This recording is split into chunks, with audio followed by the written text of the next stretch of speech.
Nós estamos começando hoje mais uma série, uma pequena série, que nós vamos falar sobre lições sobre mordomia, lições de mordomia. Mordomia que é uma disciplina espiritual. A espiritualidade cristã, ao longo da sua história, classifica a mordomia, que é um mandamento, uma ordenança de Deus para o homem, que começa no Gênesis, como uma disciplina espiritual. Somos mordomos do Senhor. O que isso quer dizer? Que nós cuidamos de algo que não é nosso, que não nos pertence. Nós zelamos, nós cuidamos de tudo que foi criado pelas mãos do Rei do Universo. E por isso nós somos mordomos, certo? O mordomo é aquele que zela, que cuida com carinho, com fidelidade, com primor, com excelência daquilo que não lhe pertence. Então, a mordomia é essa disciplina espiritual que nos ensina a cuidar bem, muito bem, aliás, muito melhor do que as coisas que são nossas, de coisas que não nos pertencem, certo? Então, um bom mordomo é aquele que sabe cuidar bem de coisas que não lhe pertencem, inclusive que talvez nem lhe traga benefício algum, apenas por saber que aquilo ali é sua responsabilidade. Então, é uma disciplina espiritual. E nós somos mordomos de muitas coisas, né? Afinal, o Rei do Universo nos confiou a criação para sermos mordomos. E nós vamos falar hoje sobre lições de mordomia. E a introdução é principalmente sobre a questão que mais mexe com a gente. Nas reuniões do nosso conselho pastoral, uma das coisas que mais me chamou a atenção foi que nós dissemos que o bolso, o dinheiro, a carteira, é a última coisa, o último estágio da conversão do ser humano, porque é a coisa mais difícil da gente entender como finanças. E tão somente porque Mamon, que é o senhor do dinheiro, né, que Jesus chama de Mamon, ele é a única entidade na Bíblia que Jesus chama de Senhor, além de Senhor, o Pai dele. Então ele fala, ninguém pode servir a dois senhores. Odiará um e amará o outro, amará um e odiará o outro. Ninguém pode servir a Deus e a Mamon. Então, Deus só chama um outro Deus, com letra minúscula, de Senhor, o dinheiro. Porque ele sabe que esse dinheiro é o que mais mexe com a nossa vida e o nosso coração. Então, nós vamos falar sobre isso. Então, eu quero convidar você a abrir sua Bíblia já no livro de Atos dos Apóstolos. Nós tivemos um tempo lendo o livro de Atos e hoje nós vamos reler um trecho muito importante que nos remonta ao cenário da igreja primitiva. Primeiros encontros da igreja, lá no capítulo 4, versículo 32. Nós vamos ver uma narrativa, a narrativa de Lucas, sobre como eram esses encontros, um pouco do que acontecia nesses encontros. Então, Atos capítulo 4, versículo 32 diz assim: da multidão dos que creram, uma era a mente e um coração. Ninguém considerava unicamente sua coisa alguma que possuísse, mas tudo lhes era comum. Com grandioso poder, os apóstolos continuavam a testemunhar da ressurreição do Senhor Jesus e grandiosa graça estava sobre todos eles. Não havia pessoas necessitadas entre eles, pois os que possuíam terras ou casas as vendiam, traziam dinheiro da venda e o colocavam aos pés dos apóstolos, que distribuíam conforme a necessidade de cada um. Até aí. Pai, obrigado, Senhor, pela sua palavra, obrigado por esse tempo em que estamos ouvindo sua voz nas canções, nas orações, na nossa consciência, e que agora, através da sua palavra, a gente seja confrontado e que ela traga para a gente responsabilidade e transformação para a sua glória. Que teu Santo Espírito fale conosco, em nome de Jesus. Amém. Os rabinos dizem que existem 3 pontos que revelam o caráter de uma pessoa.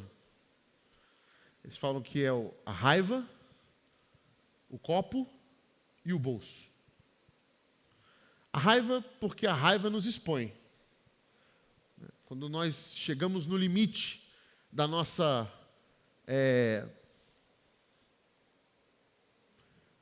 da nossa segurança emocional, quando somos testados para além daquilo que conseguimos conter de nós mesmos. Tem gente que tem uma paciência, uma longanimidade um pouco grande e vai mais longe, mas tem gente que é o chamado pavio curto, explode rápido. Não importa. Importa é quando você demora para ser testado e quando você chega lá. O fato é que quando você chega lá, você se revela. Revela o quanto daquilo do seu coração você tentou segurar. Então, os rabinos vão dizer que a raiva é esse lugar que mostra você na sua pior face, né? O seu pior jeito de ser. Ela vai mostrar para você um eu que você, inclusive, tem vergonha, que você, inclusive, guarda, né? Se você já leu o romance do O Médico e o Monstro, você vai entender um pouco do que é isso. Esse monstro que a gente guarda dentro da gente, que somatiza coisas, que estão ali dentro do armário trancado, quando a raiva chega e encontra a gente, ela vai para fora e é feio de ver, é feio de se olhar no espelho, né? Às vezes eles relacionam também, colocam a raiva relacionado muito à inveja, porque é quando você é vencido. E quando você é vencido, você vê no que te venceu aquilo que você gostaria de ser. Então você tem raiva daquilo. Você tem raiva dele, porque ele é aquilo que você não é. Ele é tudo aquilo que você não conseguiu ser. É o seu não eu. E isso te joga num confronto emocional, pessoal, muito ruim. E isso te desperta raiva, desperta inveja, né? Então, quando somos testados e colocados no limite, a raiva, ela nos mostra quem é. O copo, porque eles vão dizer que o copo é esse símbolo da mesa, da comida, da bebida. E é na comida e na bebida, a nossa relação com essas coisas de consumo é que nos mostram quem a gente é. Como eu me relaciono com aquilo que eu posso consumir? Com a bebida, com a comida? Como é a minha compulsividade nisso? Como eu me coloco naquilo? Aquilo mexe comigo? Aquilo me faz romper, inclusive, limites que não deveria? Por exemplo, quando eu vou no meu nutricionista, ele fala assim, você está sentindo fome com essa quantidade de consumo aqui do dia? Eu falei, fome não, mas eu tenho muita vontade de comer. Vontade de comer eu tenho bastante. Agora, fome, eu estou super saciado, isso aqui resolve para mim. Mas vontade de comer, rapaz, é muito difícil. Você vê um pudim bonito na geladeira, assim, ó, bem feito, aquele pudim, né? Você não está nem com fome, mas você quer comer aquilo ali, né? Difícil, né? É aquela mesa de Natal com 7 sobremesas, sabe? Você come 7 sobremesas naturalmente? Não, mas no Natal você come. No Natal você organiza o seu prato, inclusive, para caber todas as 7. Porque você tem vergonha de ir lá várias vezes, né? Então eu vou tentar aqui fazer uma geometria para caber tudo. E se não cabe, você fica num desespero. Eu queria ter pego o pavê e peguei o pudim. E agora o que eu faço? Você fica... Esse jeito de se relacionar com a comida revela muito do que nós somos. Inclusive, nossa comida é muito hoje, está muito nesse campo da ansiedade, do medo, da alegria. Quando você fala assim, vamos comemorar, o que vocês pensaram? Comer. Ah, eu estou muito triste hoje, vou chutar o balde. Comer. Estou muito nervoso hoje, eu preciso comer alguma coisa doce. Não é assim? Isso não vale só para mulheres não, tá, homens? Vocês estão pensando assim, a mulher gosta. A gente também. A gente desconta na comida. Quer saber? Hoje eu vou comer um negócio aqui que eu mereço. Não é assim? A gente justifica. A comida está muito relacionada ao emocional. Por isso que quando muitas pessoas fazem cirurgia de redução de estômago, eles precisam tomar remédios antidepressivos, porque mexe com o emocional, mexe com o equilíbrio psicológico da pessoa, porque existe mesmo uma relação direta do nosso emocional com a comida. E por isso que o copo é esse símbolo da nossa compulsividade. Isso revela quem a gente é. E por último, e o que a gente está falando aqui hoje, é o bolso. Porque a nossa relação com o dinheiro, com a nossa carteira, com as nossas finanças, vão revelar muito de quem a gente é e de como que a gente se relaciona com todas as outras coisas. O que é o dinheiro para mim e para você, o que ele significa, o que Mamon diz para mim e para você fazer. Né? Então, fazer algo a partir do que eu tenho no bolso, ou do que eu posso fazer, ou quem é o dono de quem? O meu bolso manda em mim ou eu mando no meu bolso? Né? A conversão do bolso está ligado a dizer para o bolso quem é o senhor dele. E quando a gente diz que o senhor do nosso bolso sou eu, a gente já perdeu. Porque nós não somos capazes de vencer o senhor que é o dinheiro. Nós não somos. E por isso que a conversão do bolso é dizer para o bolso que o senhor do meu bolso é Jesus Cristo.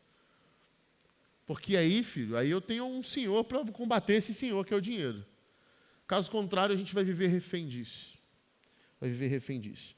E o que a igreja de Atos nos mostra é uma igreja que estava vivendo isso de uma maneira muito intensa. Né? As pessoas dizem assim, dar dinheiro na igreja é uma coisa muito velho testamentária. Né? É muito de Malaquias capítulo 8. Que Malaquias, o profeta, vai dizer o seguinte, você precisa dar o dinheiro, dar o dízimo. Se você não der o dízimo, você está roubando do Senhor. Aí vão dizer assim, não, mas isso aí é no Velho Testamento, no Novo não tem não, Jesus manda dar o dízimo também. Ele fala lá, você que dá o dízimo, é uma crítica, ele fala assim, você que dá o dízimo do cominho, da hortaliça, mas está negligenciando outras questões da lei, isso é um problema. Por que Jesus está falando? Não é a importância, não é o dízimo ou a sua obediência a uma lei. É simplesmente que não adianta, se o seu coração está preso simplesmente a obedecer uma lei e não entendeu a justiça, misericórdia e fidelidade, que é o principal ponto da lei. Então ele está dizendo para os fariseus, vocês fariseus dão dízimo do endo, do cominho, da hortaliça, mas não conseguem prestar atenção no que é misericórdia, justiça e fidelidade. Coam o mosquito e engolem o camelo. Então, quando a gente observa, por exemplo, o Novo Testamento, a gente observa que ali existe, sim, um apelo para generosidade. Não é mais um apelo para o comportamento de obediência a um imposto sacerdotal, que era o dízimo, mas sim a uma contribuição generosa a partir de um olhar que expande a compreensão da lei para além de uma simples submissão a uma lei sem entender com o seu próprio coração.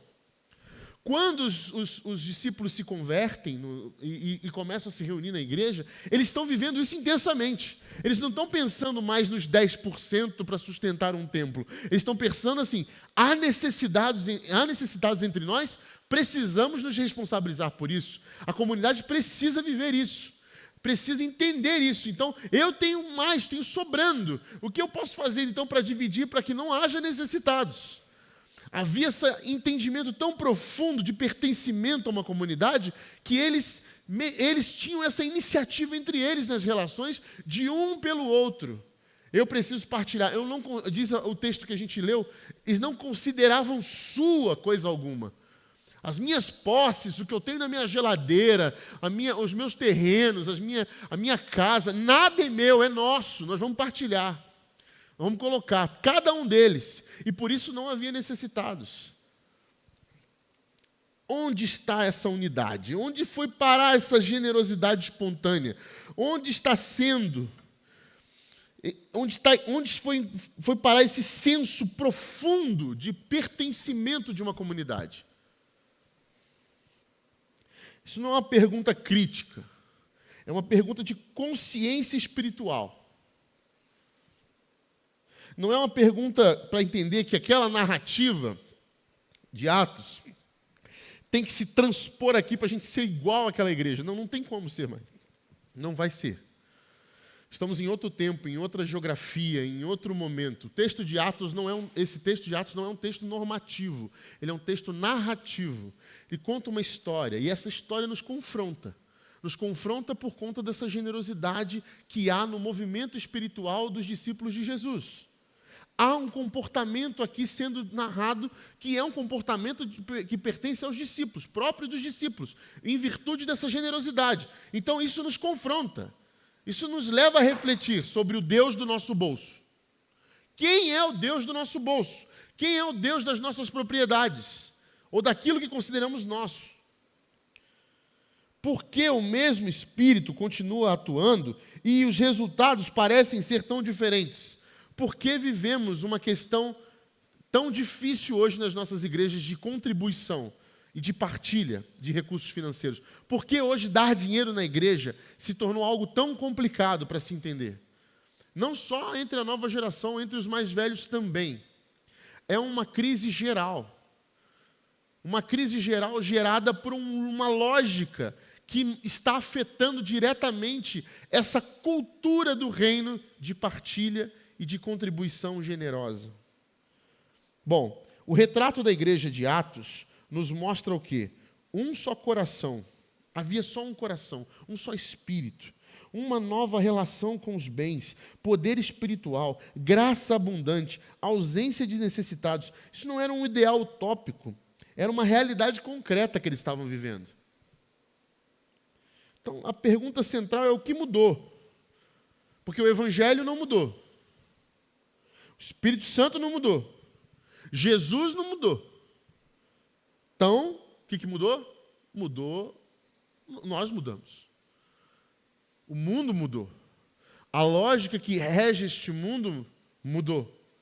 E conseguiu invadir a nossa lógica eclesiástica, a nossa prática espiritual religiosa. E tem aqui pelo menos 4 respostas possíveis para o nosso tempo. Primeiro, por que mudamos e por que a lógica desse mundo invadiu e feriu a ideia desse dar o dinheiro? E eu gosto dessa expressão de dar o dinheiro. Porque se existe uma coisa que o dinheiro não gosta é de ser dado.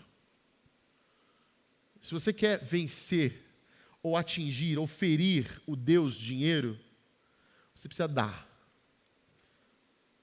Sabe por quê? Porque o dinheiro não gosta de ser dado. O que o dinheiro gosta de ser feito, Natan, você que é um empreendedor? Ele gosta de ser investido. Né? Um bom empreendedor sabe que dinheiro bom é dinheiro investido. E um bom empreendedor sabe que não é só num lugar o investimento, múltiplos investimentos. Certo?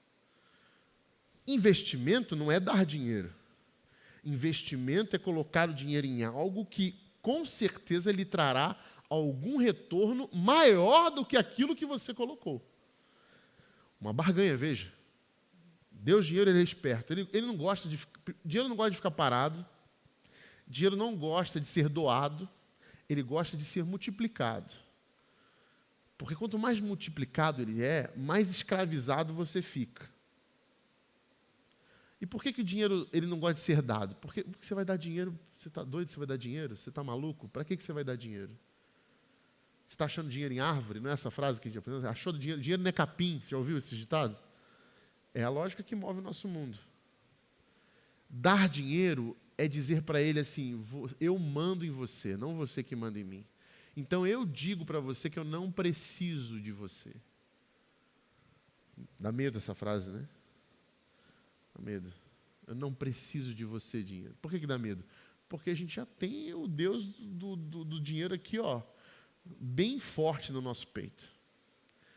Dar dinheiro na igreja.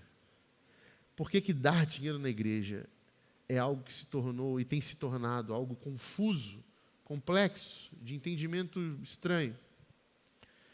Porque nós vivemos na era do individualismo, primeira coisa. E a era do individualismo vai dizer, e frisando que individualismo não é individualidade, tá? Individualidade é a sua identidade, suas particularidades, aquilo que Deus fez em você que é único. Individualismo é adoecimento da sua individualidade. É quando a sua individualidade acha que ela é a única que deve ser ouvida e vivida em tudo. Ou seja, todas as coisas orbitam em torno de você. Você é o sol. Você é o famoso alecrim dourado. Aquela coisa linda, em que todas as coisas devem estar orbitando em torno de você. O que não está orbitando em torno de você está mal colocado no universo. Então, são as minhas escolhas, são a minha vida, os meus planos. Então, quem cuida da minha vida sou eu. Quem sabe dos meus planos sou eu. Se eu errar, o problema é meu. Essa é a vida. Não é assim que a gente vive? E são discursos bonitos, viu? Esse discurso é bonito, né? Tipo, olha só que interessante. Aqui está a sua vida. Aqui está a minha. Por que você está cuidando da minha vida se você tem a sua vida? É um discurso bonito, né? Parece lógico, coerente. Mas aqui dentro do reino, a gente cuida da vida do outro. Mas não cuida desse jeito ruim, não. A gente cuida do jeito bom. É porque o problema é que a gente está cuidando do jeito ruim. A gente quer falar mal, a gente quer se intrometer, a gente quer... a gente cuida de cuidar de saber o que precisa, o que está havendo. Essa é a lógica do reino. Mas o problema é que quando o discurso é bem colocado, parece o quê? Que o individualismo faz muito sentido. Você está se metendo na minha vida. Você não tem nada com isso.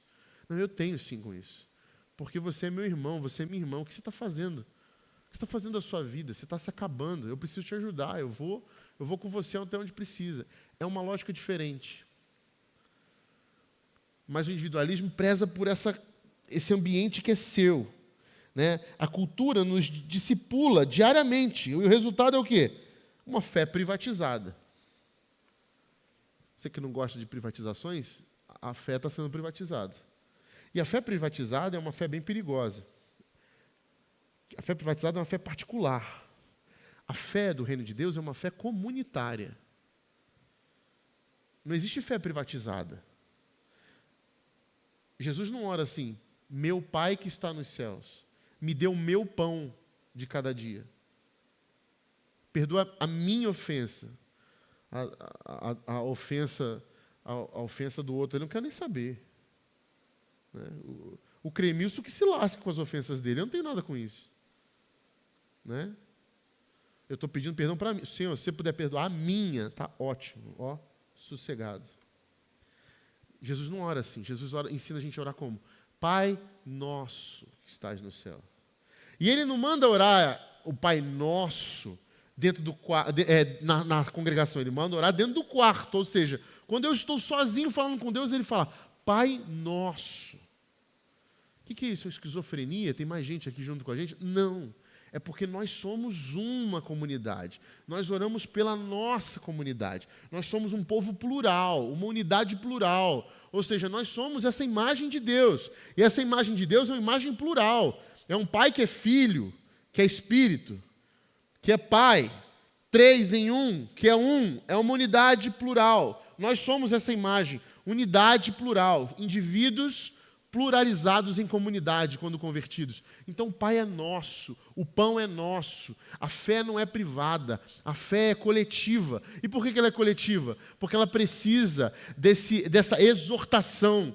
Quando nós precisamos ouvir uma exortação, um ajuste, o homem afiando o homem, o confrontamento, porque volta e meia nós estamos entregues, obstinados aos nossos próprios desejos, às nossas próprias vontades, estamos cegos, achando que estamos fazendo certo, criando a imagem de Deus igualzinho a gente mesmo, projetando ali, servindo a esse Deus, achando que estamos servindo a Deus. Até que vem o irmão e fala, irmão, olha só, você precisa abrir seus olhos, o que você está fazendo está errado. Você está fora do caminho, vem cá, eu quero te ajudar, vem cá puxar. E a gente caminha junto por causa disso. Não é possível uma fé particular. Ah, pastor, mas a salvação é individual. Sim, ela é individual, porque ela depende da sua caminhada com Cristo. Né? Mas ela é uma caminhada coletiva. Ela é uma caminhada coletiva, comunitária. Por isso Jesus vem falar sobre igreja. Aqueles chamados para fora de si mesmo. Para um coletivo. Para caminhada junto. Porque quando um está mal, o outro ajuda. E quando esse outro que ajudou está bem, ele se ajuda o mal. O um que ajudou. É isso. É mútuo. Você não vai encontrar na Bíblia caminhadas cristãs sozinhas. Nem os maiores apóstolos vão aparecer sozinhos. E quando eles acham que são donos da verdade, eles inclusive são confrontados, o próprio Paulo.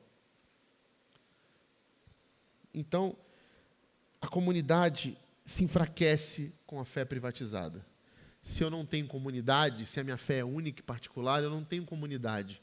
Eu não tenho gente comigo. Então eu posso trocar. Então a comunidade, a pluralidade enfraquece.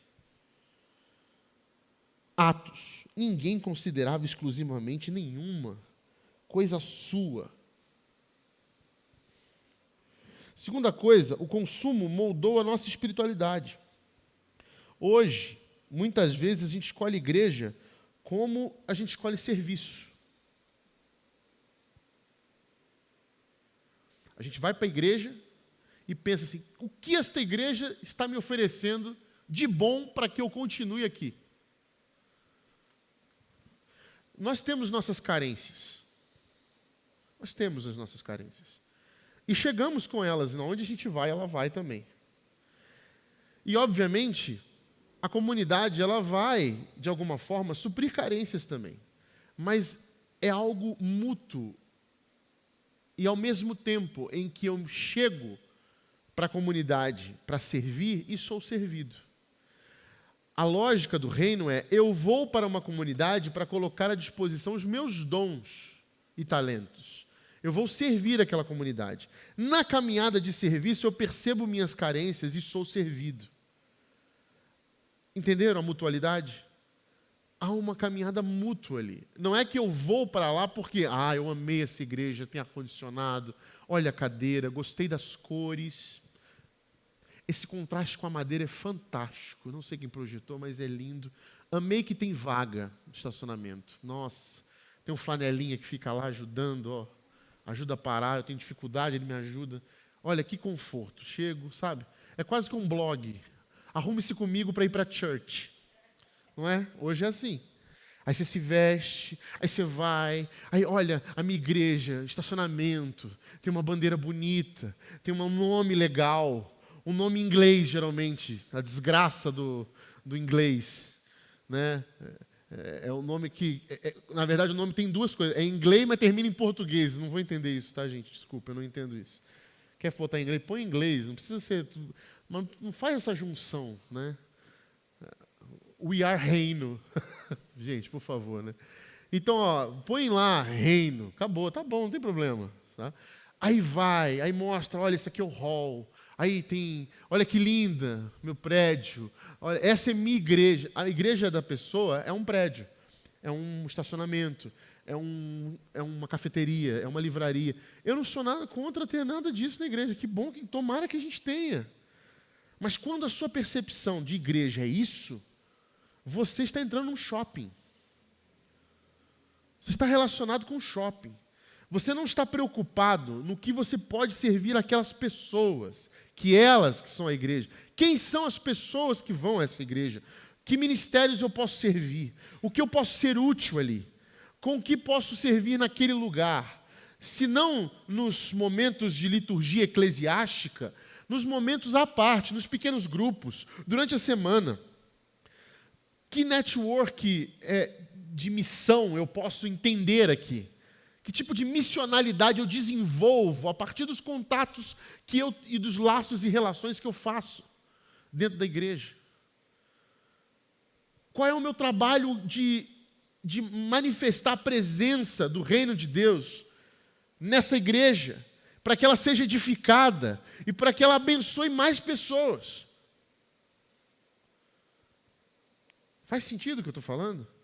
Porque, na nossa lógica, as pessoas mudam de igreja porque elas não foram bem servidas. Ou elas gostam tanto de um serviço da igreja que transformam aquilo num objeto de consumo. Não são poucas vezes que nós recebemos crianças aqui, de pais, que deixam suas crianças e vão para o cinema. E ainda fala, tá? Não tem vergonha. Não. Fala assim, olha, eu estou indo para a sessão das 7, será que dá tempo de terminar o cinema e vir buscar meu filho aqui no Kids? Isso não é um exemplo fictício. Isso é real. Gente que chega para ir, eu estou indo na academia agora de manhã, eu vou deixar meu filho aqui, acho que dá tempo de eu voltar e pegar ele aqui. Nós nunca deixaremos de receber pessoas e acolher e servir pessoas desses só porque eles estão indo para outro lugar. Mas a tristeza está na lógica dessas pessoas, quando não entenderam o que é isso aqui. E quando elas não entendem o que é isso aqui, já é um problema. O pior é quando a igreja em si não entende o que ela serve, para que ela serve. E começa a se adequar aos padrões de consumo também para oferecer serviços. E aí ela perde o foco da Missio Dei, da missão de Deus. Ela já não sabe mais para que está na cidade. Se é para oferecer bons serviços com excelência e performance, para agradar aos consumidores, ou se ela está para impactar a cidade com profecia que denuncia injustiça, denuncia desigualdade social, denuncia corrupção.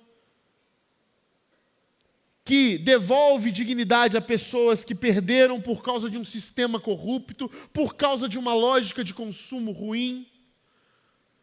Porque a lógica de consumo, ela fere, inclusive, a nossa relação com o serviço. Porque a gente acha que servir a igreja também é performar, é entregar produto.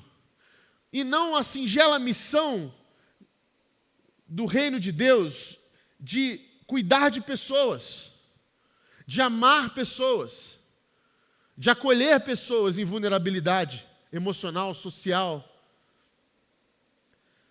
A gente, inclusive, deixa de entender isso porque a lógica já enraizou nas pessoas, nos consumidores, e nós, que somos igreja, nos tornamos também consumidores e também prestadores de serviço para consumo. Isso é real, presente do nosso tempo. Nós avaliamos, inclusive, os serviços que nos são oferecidos.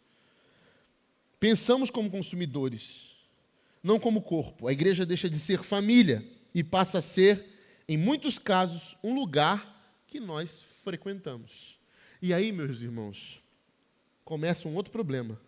O problema de pertencimento que se esvazia.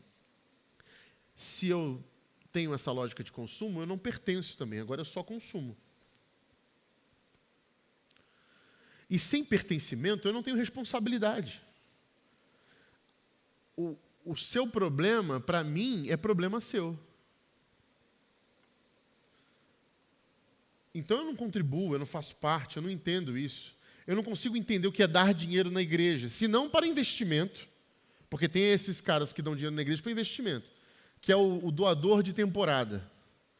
Ah, é para alguma razão, então eu vou doar. Eu estou investindo. Né? Tem o doador por apenas obediência, ele doa porque é obediência. E o doador de obediência parece até que é uma coisa legal, mas o problema é quando você tira o fator que o impele a obedecer, o que sobra? Será só por obediência? Será só porque alguém mandou? É a mesma pergunta que a gente faz assim para as pessoas. Se Jesus aparecesse aqui para nós e fizesse uma revelação, meus irmãos, olha, fiquem em paz, não tem inferno, vai todo mundo para o céu e volta, e some. Quantos ficariam? Quantos viveriam a igreja? Quantos amam a Jesus porque Ele é Jesus, Ele é o Senhor, ou amam a Jesus porque tem medo do inferno? Isso é relação de obediência, que ao mesmo tempo que ela é boa, ela se torna complicada, porque quando não tem, não existe mais nada que mexe comigo para dar aquilo. Então essas relações são corrompidas pela falta de pertencimento. Eu não pertenço ao Senhor Jesus, eu não pertenço a esse mundo do reino, eu não pertenço ao reino, eu obedeço, porque tenho medo. Então eu faço coisas para aliviar minha consciência. De vez em quando eu dou um dinheiro para poder dar, olha, esse mês aliviei. Inclusive, são essas pessoas que geralmente, ingenuamente, perguntam assim, ai pastor, eu não dei em março e em fevereiro, tem que dar retroativo? É igual o carnê das Casas Bahia. Porque estão preocupados, têm medo, porque não pertencem a isso, não foram atingidos, não vivem a ideia de pertencer a um reino. E aí quando se juntam coletivamente, não conseguem entender comunidade, entender partilha, entender dar o seu dinheiro na igreja. Porque vivem sobre essa lógica. A lógica de que enquanto estiver alguém me vigiando para eu fazer e mandando eu fazer, eu faço. Se essa pessoa não está vigiando ou olhando, eu faço do jeito que eu quero. Porque não vem de dentro. Depende de fatores externos. Não mudou, não converteu o bolso, não disse para o seu dinheiro quem é o Senhor dele. Não. E aí é uma pergunta das mais importantes. Será que ainda nos vemos como parte de um povo? Em Atos, eles eram responsáveis uns pelos outros. Veja que interessante isso, meus irmãos. Pessoas desconhecidas que se juntavam e se viam responsáveis pela dor do outro. Hoje, muitas vezes, nós somos apenas espectadores. A gente vê como se aquilo não fosse um problema nosso e está tudo bem. Alguém vai dar um jeito, alguém vai socorrer. Um pastor, professor, na época do seminário, ele dizia assim que, ele tinha uma frase muito forte, que ele falava assim, que responsável por um problema é aquele que o identifica. Ele falava que na igreja dele, às vezes, viu uma irmã falar assim, pastor, você viu aquele extintor? Está pronto para cair no pé de alguém. Acabei de passar ali, ele está pendurado, pastor. Aí o pastor perguntou, e a irmã tirou o extintor? Não, pastor, estou aqui informando o senhor. Muito obrigado, irmã.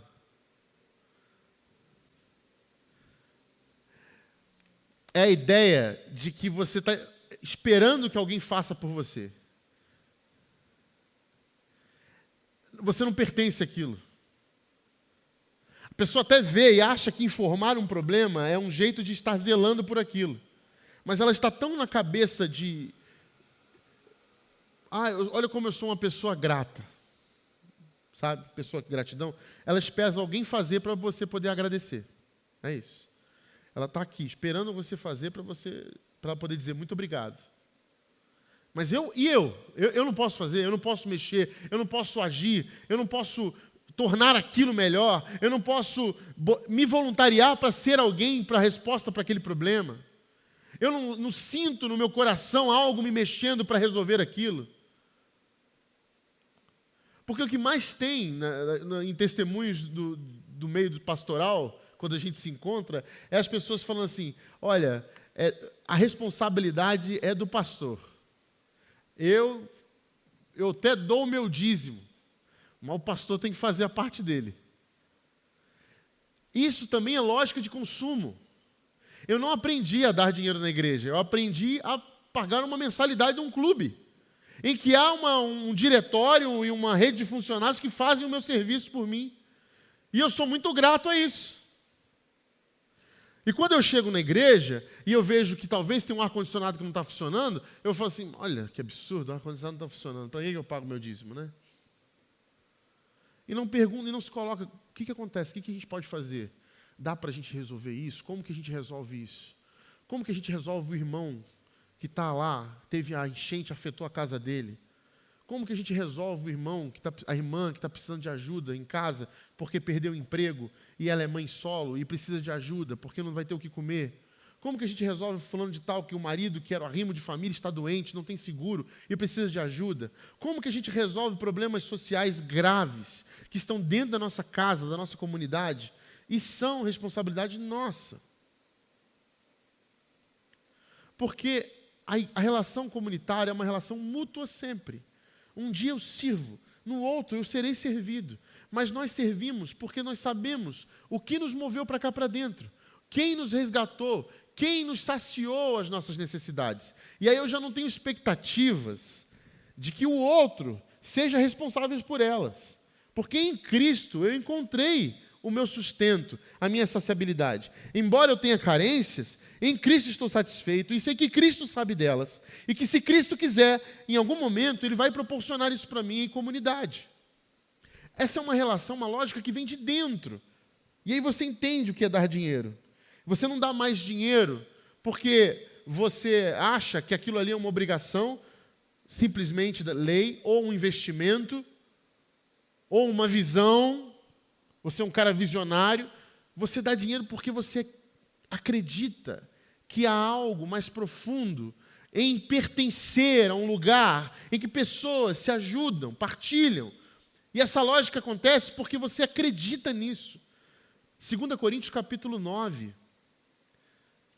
Cada um contribua segundo propôs no seu coração. Dar dinheiro na igreja é sobre um coração que se converteu plenamente. É um coração alinhado com o coração de Deus. Por que você está dando dinheiro na igreja? Alguém mandou? O pastor mandou? Não. Por que você faz isso? Vai ter alguma coisa, vai servir? Vai ser bom? Vai melhorar lá? Não. Por que você faz isso? Porque eu sei que isso é o que tem que ser feito. Porque Cristo é o Senhor da minha vida. Ele me ensinou isso. Ele me ensinou, eu comecei com 10%, hoje eu dou muito mais. Hoje eu faço parte de um movimento muito maior. E por que isso? Por que você faz isso? Você está doido? Você está dando dinheiro? Você está rasgando dinheiro? Eu falei, não. É porque eu sei que assim eu digo para o dinheiro quem é o senhor dele. E você sabe o que está sendo feito com o seu dinheiro? Olha, eu confio na comunidade que eu estou. E eu sei que lá nós servimos pessoas, mutuamente. E esse é o objetivo desse dinheiro. Servir pessoas. Ensinar pessoas a serem transformadas, a mudar o mundo em que estão. Então não importa se o meu dinheiro foi para o Chile, foi para o outro lado da rua, foi para a conta de luz do ar-condicionado. Não importa. O que importa é que o meu coração se alegra quando eu me desprendo disso e digo para Mamão, você não é o Senhor da minha vida, você não é quem diz o que eu vou fazer, eu sei quem vai dizer o que vai acontecer com você, é o Senhor Jesus. A lógica muda, é de dentro para fora, está enraizado, você pertence, você é um cidadão do reino, não importa para onde você vá, a sua lógica é essa, você está convertido, o seu bolso se converteu, você está completamente sanado disso. A última coisa é que nós perdemos essa perspectiva de eternidade. A igreja primitiva vivia com a consciência de que Cristo pode voltar a qualquer momento. Então, pensar em acúmulo de riqueza era um absurdo. Por que eu vou acumular riqueza? Jesus vai voltar, a gente precisa colocar isso para jogo. Tem gente precisando. Esse senso de urgência, de serviço, colocava as pessoas não fazerem responsabilidades, tá? Tinha um professor meu que dizia assim, Deus não tem compromisso com a nossa loucura. Não é fazer loucuras, mas é entender o propósito daquele dinheiro. Quando Jesus fala sobre acumular tesouros no céu e acumular tesouros na terra, ele não está falando do tipo de tesouro. Ele está falando do lugar onde esse tesouro tem que ser acumulado. Mas como assim, Rodrigo? Como que eu acumulo tesouro no céu, por exemplo? Não é o tesouros do céu que eu acumulo, é tesouros no céu. Quando você, por exemplo, coloca à disposição os seus recursos para as pessoas da sua comunidade. Você está partilhando, você está acumulando tesouros no céu.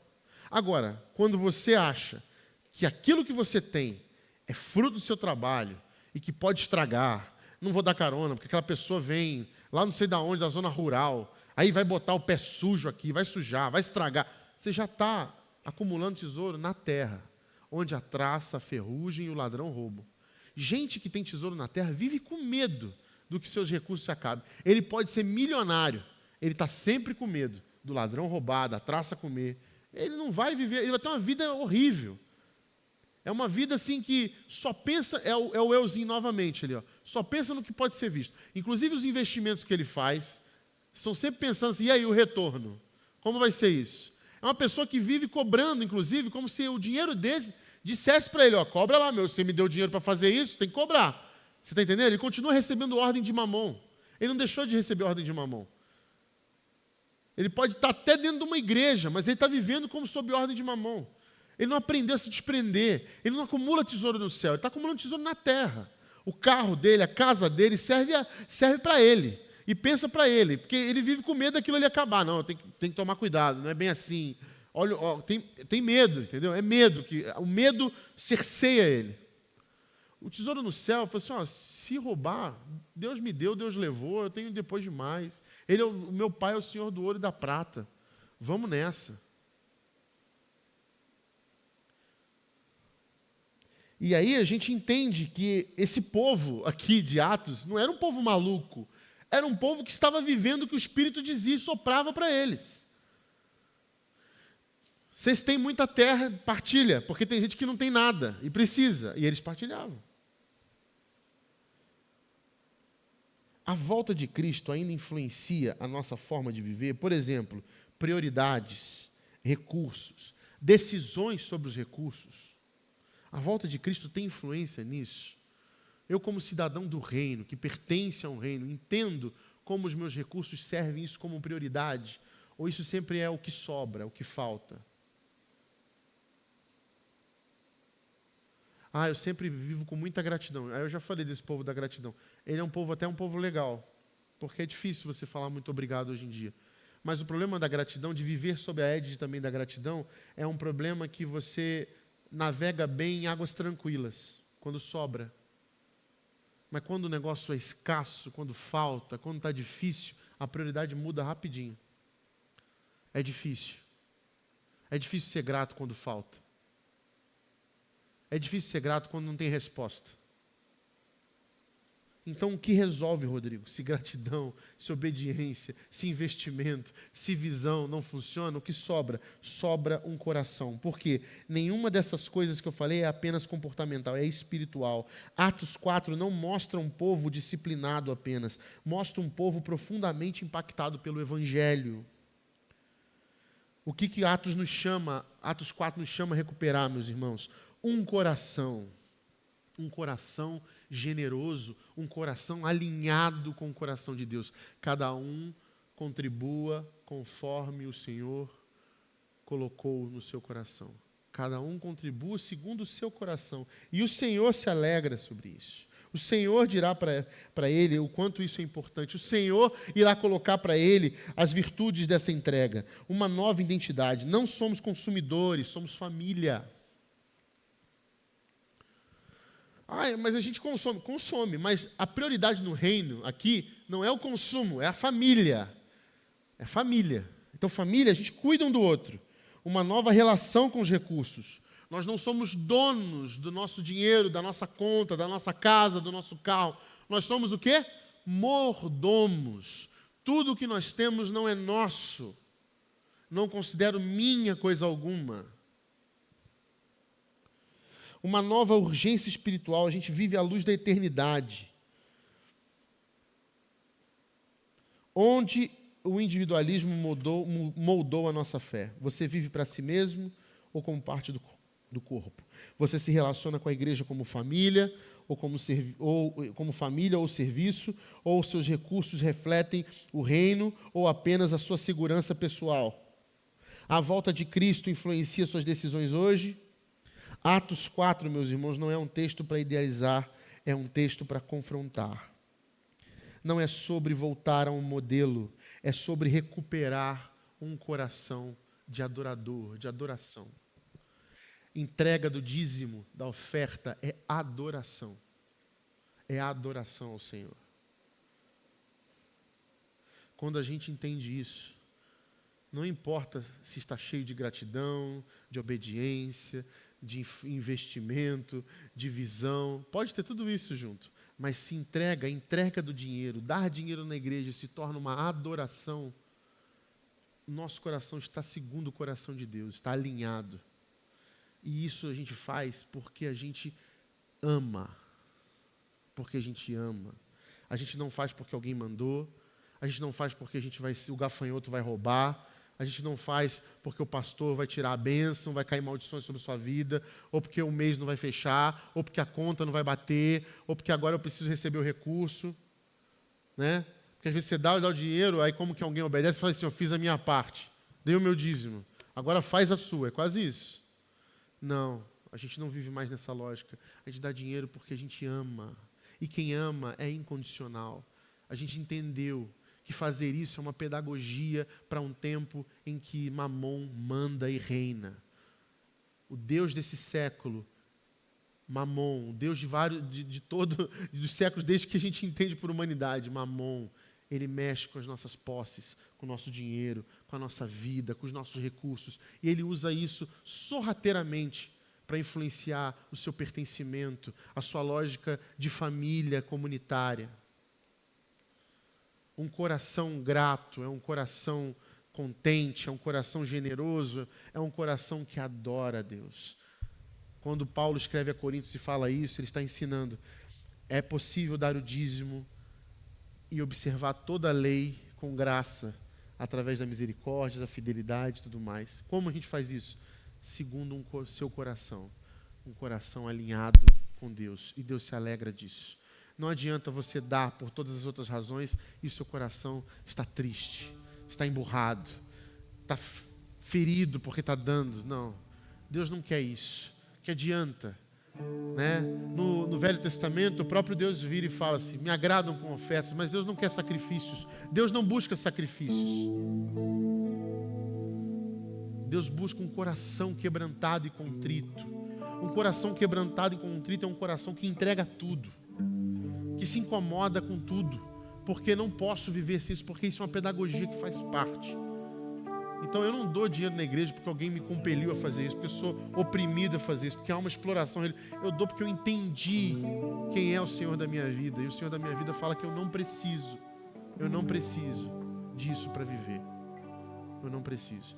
Para isso a gente precisa de coragem para reeducar os nossos bolsos, porque aí a gente vai entender o nosso caráter, a nossa identidade em Jesus. É um passo muito difícil, é um passo necessário, é um passo que revela quem nós somos diante de Deus. Que essa lógica invada a sua casa, que ela transforme e converta o seu bolso, e que Mamon não seja o Senhor das nossas vidas, no nome de Jesus. Que ele seja banido, que ele seja colocado no devido lugar dele, para ele saber quem é o Senhor da nossa vida, e para que o mundo veja que a igreja não vive em função disso, porque por muitos anos o nosso testemunho foi manchado por conta da questão do dinheiro, e hoje isso acontece ainda. Então que em nome de Jesus, o povo de Jesus seja um povo da generosidade, de um coração que dá com alegria, e Deus ama quem dá com alegria. Essa é a palavra, em nome de Jesus. Pai, que o teu coração invada o nosso coração, que o nosso coração esteja alinhado com o seu, e que a generosidade invada a nossa vida, o nosso bolso, para que Cristo seja o Senhor da nossa vida, e que a gente consiga dizer para o dinheiro quem é o Senhor da nossa vida, que não é Ele. E que no nome de Jesus a tua comunidade cresça nessa vitória em cima dessas entidades, dessas potestades que tentam mudar a lógica de pertencimento e de consumo. Nós somos família, nós nos preocupamos com o outro. Resgata isso dentro de nós para a sua glória, em nome de Jesus. Amém.